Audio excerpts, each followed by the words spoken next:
Base ঢালাই দেওয়ার সময় আমরা সাধারণত যে ভুলগুলো করে থাকি, ভুল নাম্বার ওয়ান, আমরা নিচে ইটের ফ্ল্যাট সোলিং করি, সিসি ঢালাই দিই না।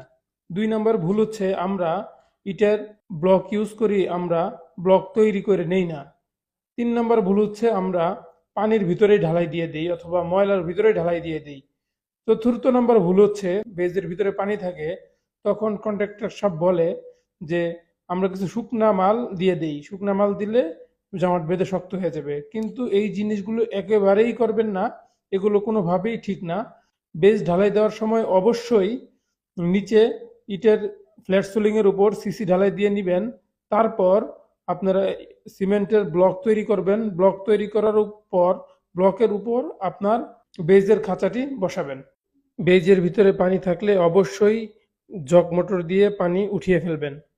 মনে রাখবেন, বাড়ি আপনার, এইটার কোয়ালিটি আপনাকেই এনশিওর